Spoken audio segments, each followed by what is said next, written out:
everybody! This is another requested video. Now, I love your video requests. They always get me thinking a lot about the topic.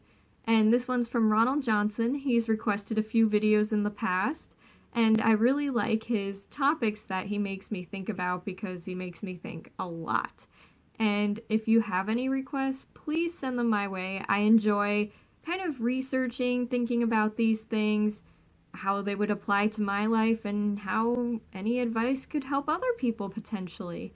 Now, this topic has to do with language exchanges and listening in particular.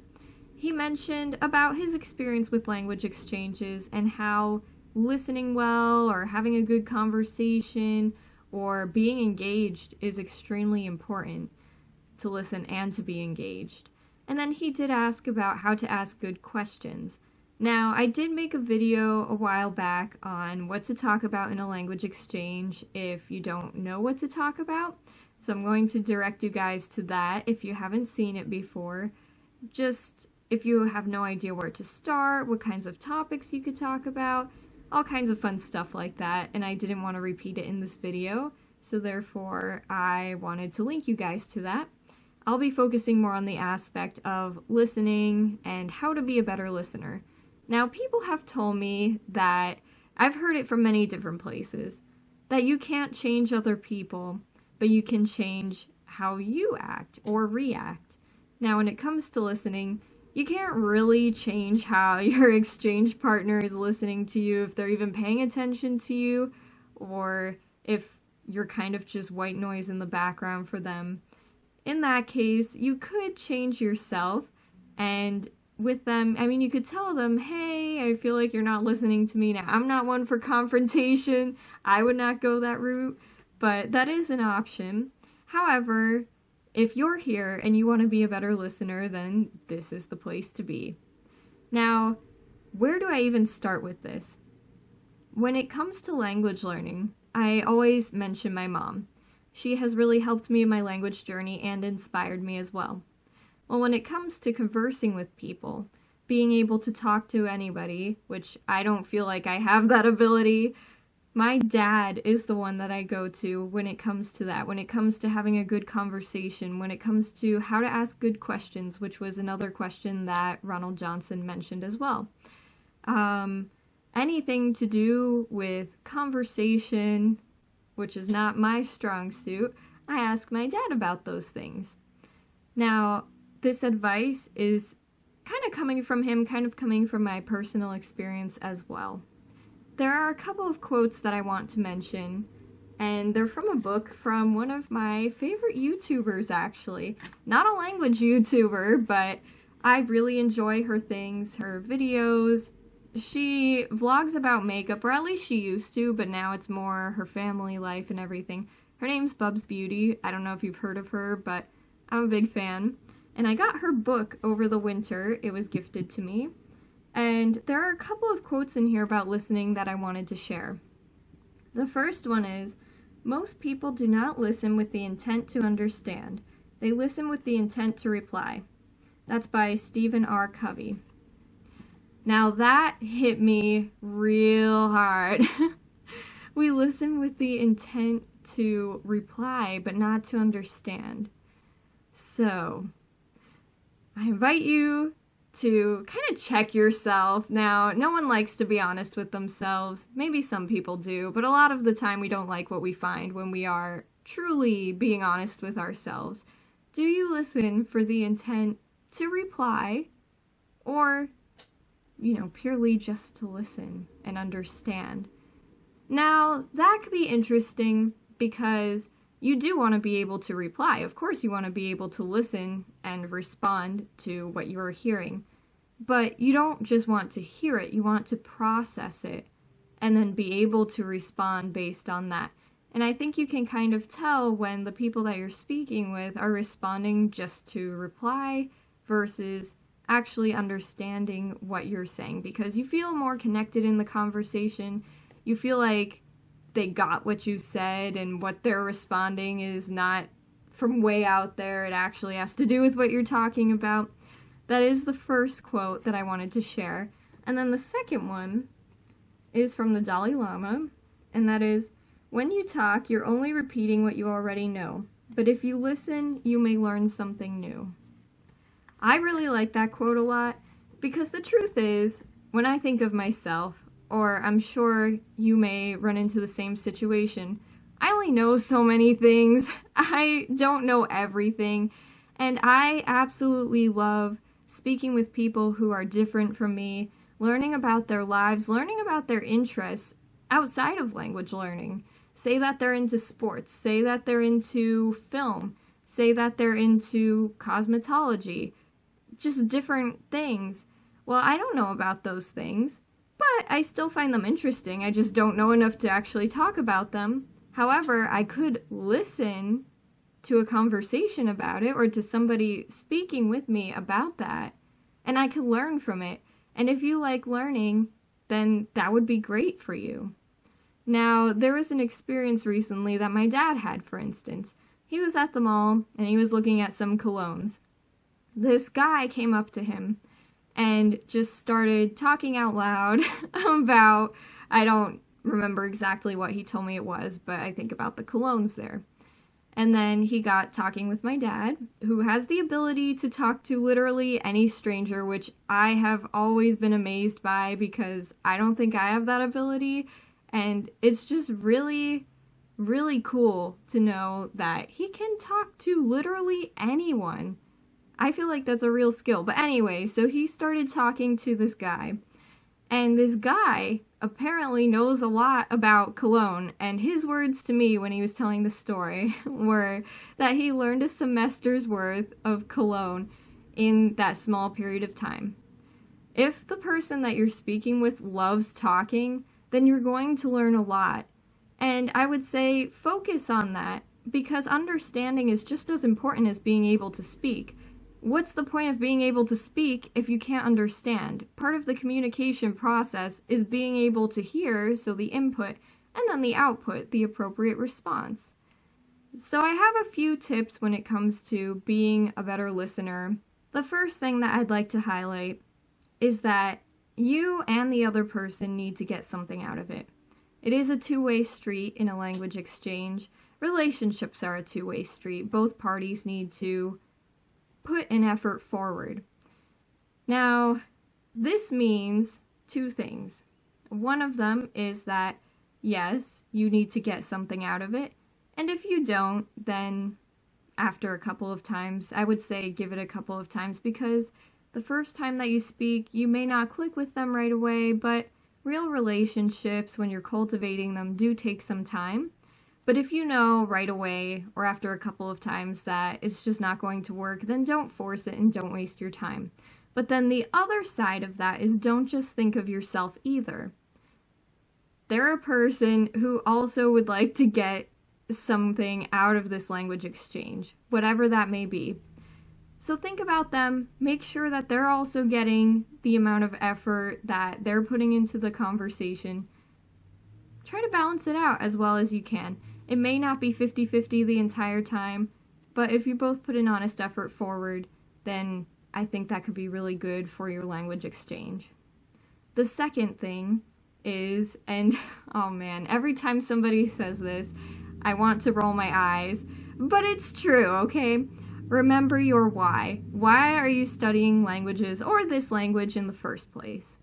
Is your goal to be able to get to know other people and to learn about their lives, to be able to speak, to be able to travel and communicate over there? Does your ultimate goal have to do with communication? That is oral communication, not written communication.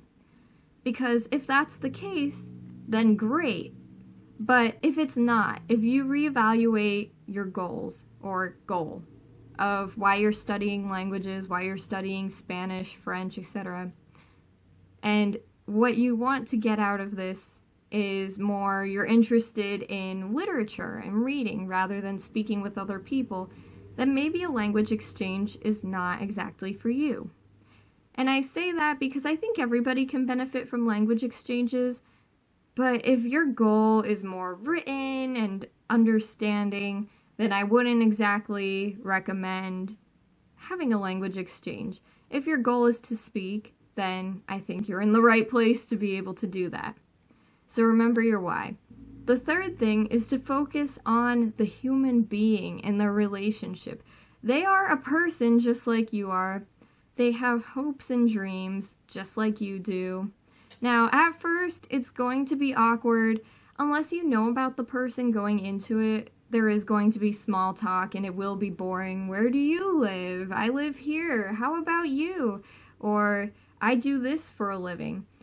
Maybe if your level is not high enough, you can't really go into detail about what you do for a living, but all of that is in the beginning. However, if you do have a higher level and you do ask those small talk questions and you make them open-ended, then you will get a conversation going, especially if you don't know about their occupation, if you don't know much about it.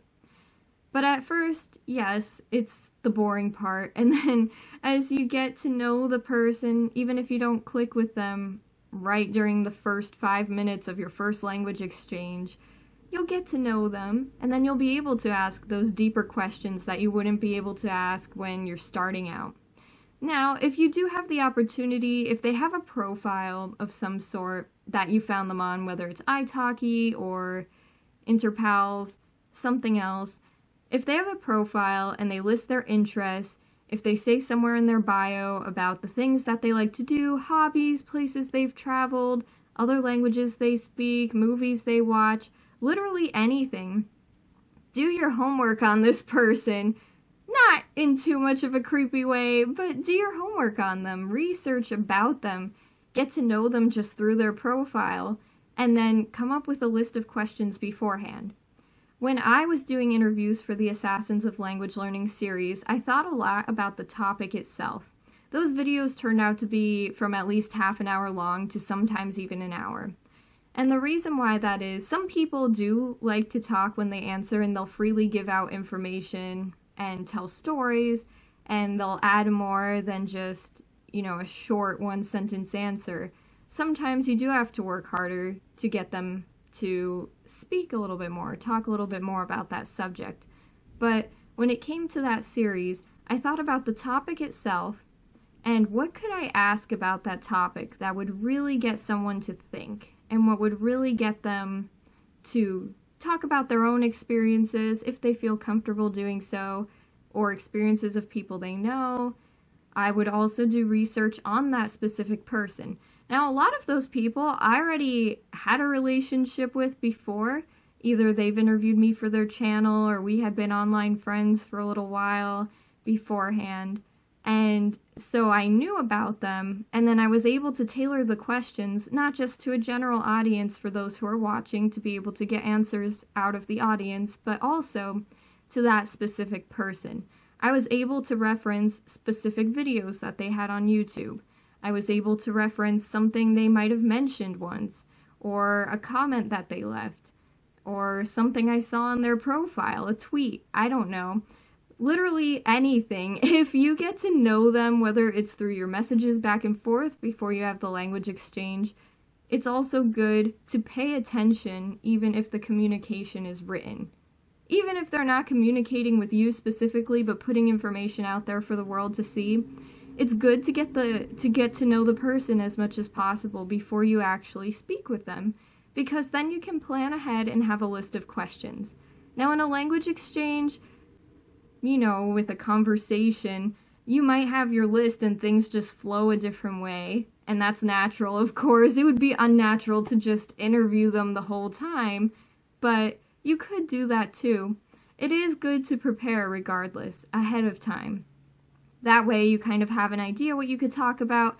I did that too. There were people that I wasn't really sure what to talk about with them, and ahead of time, from previous conversations, I would come up with questions to ask them, hopefully more open-ended ones. Try to go for that instead of yes or no questions. But when it comes to listening, because that's what this is about, and asking questions, I did touch upon that a little bit, but going back to the subject of listening. When it comes to listening, it is important to take the other person into account, because people aren't stupid. They know if you're paying attention or not. They know if you're really actually paying attention, or if you're just nodding and going, yeah, what did you say? they'll know.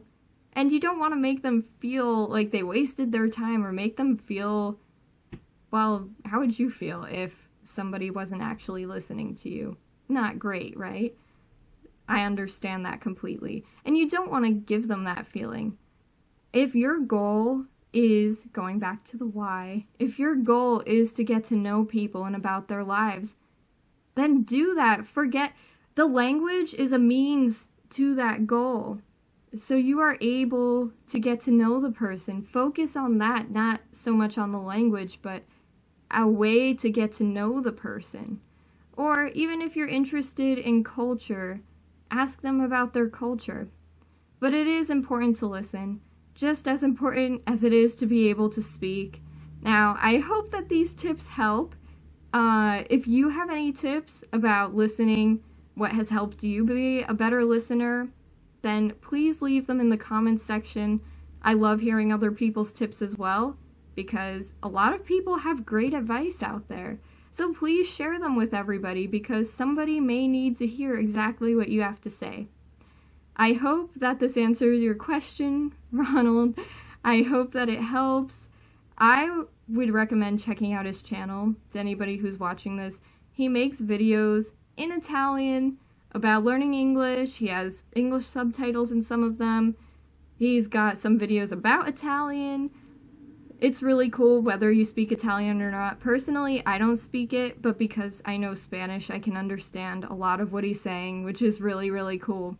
So I would recommend checking it out. He goes really deep into the different subjects that he talks about in his videos, which I really like about his channel. And that's all for this week. If you like language learning advice, encouragement, please subscribe so that you get notified when I upload videos like this. And if you have a request, please share it with me. Don't hesitate to. I love thinking about different topics like this, kind of giving myself, as my professor would say, brain push-ups. And that's all for this week. I'll see you guys next time. Bye-bye.